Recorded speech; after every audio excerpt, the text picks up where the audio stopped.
Let's go to our first caller, who is Craig in Bountiful, who has a question about public lands. Craig, you're on the line. Hi, Senator Lee. Hello, Thank you Craig. for taking my question. I'd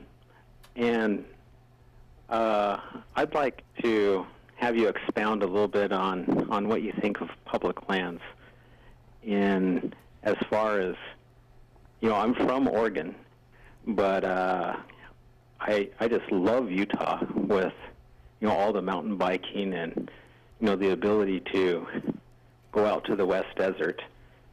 And I'd like to,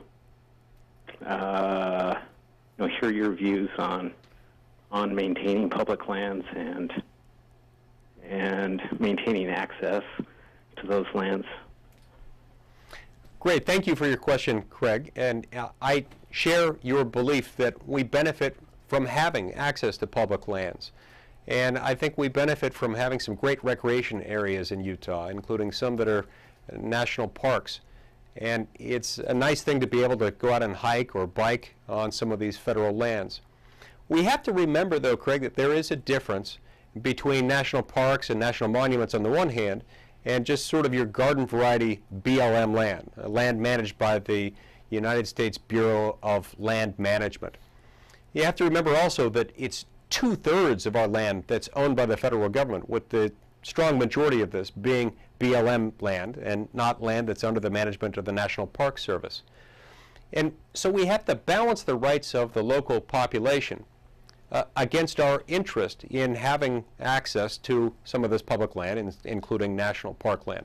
We also have to remember, Craig, that there are economic burdens that accompany having a lot of public land located within a particular state. So in the Rocky Mountains and west of the Rocky Mountains, the federal government owns more than half of the land.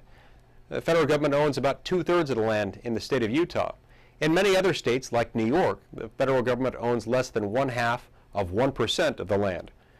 What that means is that we're at a strong disadvantage in Utah because we can't tax that land, and in many instances we don't have access to it. In many instances, you have to get a permit, but can't get a permit to do just about anything on that land. That presents a very significant strain, economically and otherwise, on our state. So if the federal government wants to own that much land, it needs to pay for it. It needs to make sure that the benefits and the burdens associated with this are not all concentrated in one state. Right now, Utah has to carry a lot of the economic burden associated with this. And that's one of the reasons why we need to fund PILT, one of the reasons why we need to improve PILT, and one of the reasons why I'm going to be running legislation that will require the federal government to make PILT a stronger program that will force the federal government to pay a rough tax equivalent instead of just the pennies on the dollar that it's been paying.